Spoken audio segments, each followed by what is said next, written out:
ডলি, দেখ শোকেসের কাপড়টা কি সুন্দর। ডলি: হ্যাঁ রে, দারুণ দেখতে। চল না ভিতরে গিয়ে দাম জিজ্ঞাসা করি। চল বলে কেকা আর ডলি শাড়ির দোকানে ঢুকলো।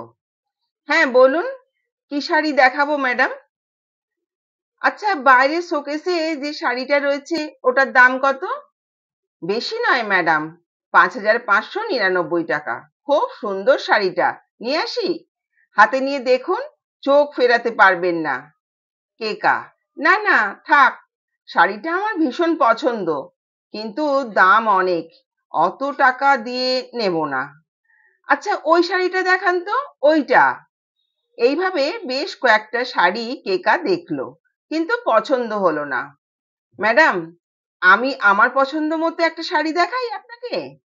এইটা দেখুন, আপনাকে ভীষণ সুন্দর লাগবে। কেকা: তার মানে আমি সুন্দর নই?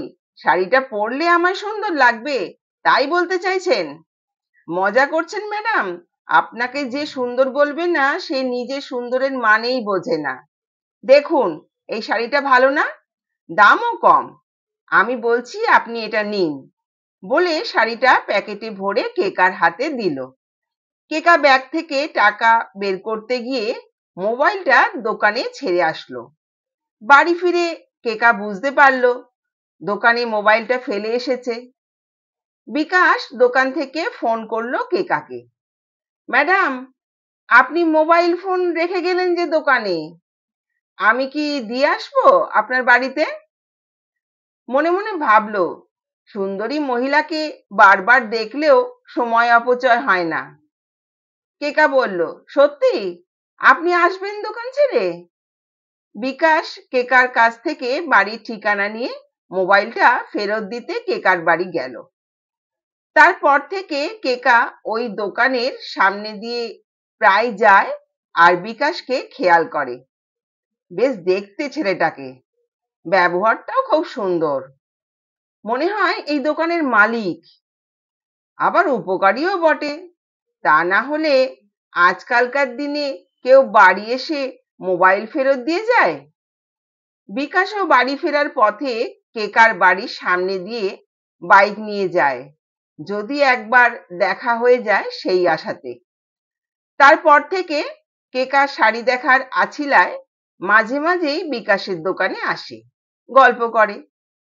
এইভাবে ওদের মধ্যে পরিচিতি বাড়তে থাকে।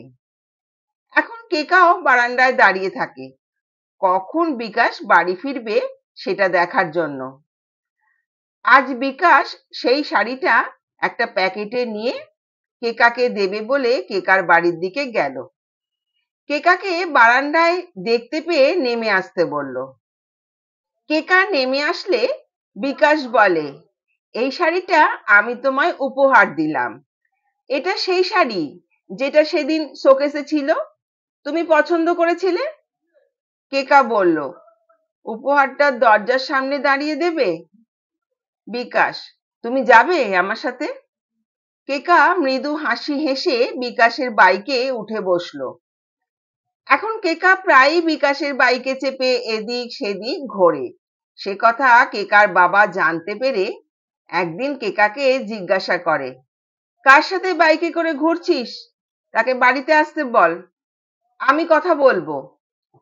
কেকা বিকাশকে বলল, বাবা তোমাকে বাড়িতে ডেকেছে, আমাদের বাইকে ঘুরতে দেখেছে, তাই তুমি কবে আমাকে বিয়ে করবে সে কথা জিজ্ঞেস করবে।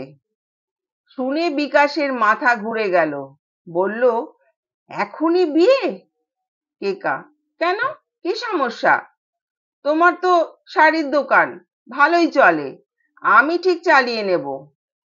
বিকাশ: না কেকা, না, শাড়ির দোকানটা আমার নয়, আমি ওই দোকানে কাজ করি। আমি ভাবতেই পারিনি তুমি আমাকে ওই দোকানের মালিক ভাবছো। তবে কেকা, আমায় ভুল বুঝো না, আমি ঠিক একদিন নিজের দোকান করব। তার জন্য আমি বেশ কিছু টাকা জমিয়েও ফেলেছি, আর কিছুদিন সময় লাগবে। আমি তোমায় ভালোবাসি, তুমি আমার জন্য অপেক্ষা করবে না? তা না হলে আমি নিজের জীবন শেষ করে দেব। বিকাশ যে ওই দোকানে কাজ করে এ কথা শুনে কেকা হতবম্ব হয়ে গেল। কি করে বাবাকে বলবে এই কথা? ও তো বাবাকে বলেছিল বিকাশ ওই শাড়ির দোকানের মালিক, আর সেই মতো তিনিও বন্ধু বান্ধব আত্মীয়দের বলেছেন কেকার বিয়ে ঠিক করেছেন। এখন এই কথা সে বাবাকে বলবে কিভাবে? কিন্তু যে কটা দিন কেকা বিকাশের সঙ্গে মেলামেশা করেছে তাতে বিকাশকে ভুলে যেতে পারছে না। অবশেষে কেকা বাবাকে সব কথা বলল। শুনে তিনি বললেন, এ কি বলছিস? সবাই জানে জামাইয়ের শাড়ির দোকান, আর তুই বলছিস ও কাজ করে দোকানে? এখন আমি মুখ দেখাই কি করে? কেকা সামনে দাঁড়িয়ে অঝরে কাঁদতে লাগলো। তারপর নিজের ঘরে চলে গেল। এদিকে বিকাশের ব্যবসায় মন বসে না। সব সময় ভাবতে থাকে, যদি দোকানটা কিনতে পারতাম তাহলে আমার ভালোবাসাটা বেঁচে যেত। কিন্তু কিভাবে কি করব? রোজ রাতে দোকানের হিসেব নিয়ে মালিককে বুঝিয়ে দিতে যায়। মালিক দেখে প্রতিদিনই বিক্রির পরিমাণ কমে যাচ্ছে। একদিন মালিক সোমনাথ বাবু দোকানে আসে। মালিককে দেখে বিকাশ প্রায় কেঁদেই ফেলে। সোমনাথ বাবু জিজ্ঞাসা করেন, কি হয়েছে বিকাশ? তুমি আজ প্রায় 10 বছর হয়ে গেল আমার দোকানে কাজ করছো। আমাকে কোনোদিন এই দোকানে আসতেই হয়নি, আর সেই জন্য আমি আমার বাকি ব্যবসাগুলো দেখতে পারি। কিন্তু ইদানিং কি হয়েছে তোমার? ব্যবসায় মন নেই, দোকানে বেচা কেনা নেই, কি হয়েছে? বিকাশ তখন সোমনাথ বাবুকে বলে, আপনি আমার দাদার মতো। আজ আমি খুব কষ্টে আছি। আমি যাকে ভালোবাসি সে ভেবেছিল আমি এই দোকানের মালিক। ও মধ্যবিত্ত ঘরের মেয়ে, পরিবারের সম্মানের ব্যাপার আছে। একজন কর্মচারীকে ও বিয়ে করবে কেন? দাদা, আমি কিছু টাকা জমিয়েছি, দেশে কিছুটা জায়গা আছে আমার, সেটা বিক্রি করে দেব। তবুও হয়তো এই দোকানটা কেনার মতো টাকা হবে না।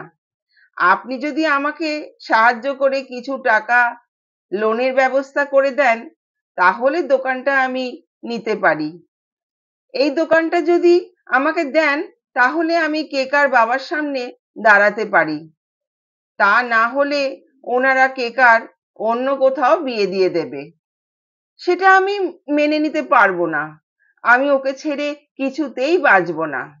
আমায় একটু সাহায্য করুন, আমি জীবনটা ভিক্ষা চাইছি আপনার কাছে। সোমনাথ বাবু বললেন, ঠিক আছে, তুই দোকানে মন দে, আমি দেখছি কি করা যায়। অপরদিকে কেকাও খাওয়া দাওয়া প্রায় বন্ধ করে দিয়েছে।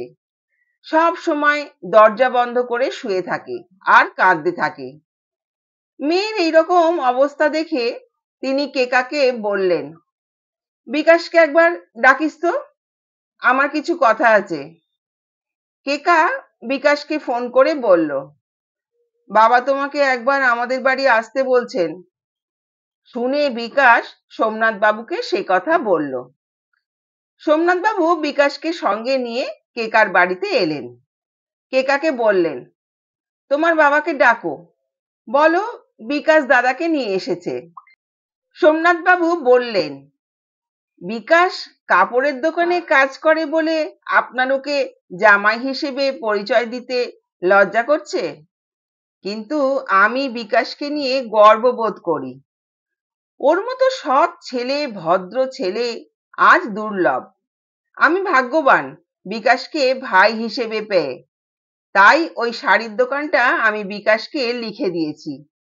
এবার আপনার আর আপত্তি নেই তো বিয়েতে? শুনে কেকার বাবা বললেন, বিকাশ আমার জামাই, আমারও কিছু কর্তব্য আছে। আমি চাই ও দোকানটাকে আরো বড় করে তুলুক। আমি ওকে সাহায্য করব। আর যারা টাকা পদমর্যাদা দিয়ে ভালোবাসা মাপে তাদের উপযুক্ত শিক্ষা দেব, একজন সৎ ভালো মানুষের পাশে থেকে। বন্ধুরা, চ্যানেলটাকে সাবস্ক্রাইব করো এই ধরনের আরো গল্প শোনার জন্য। গল্পটা কেমন লাগলো একটা কমেন্ট করে জানিও। ধন্যবাদ।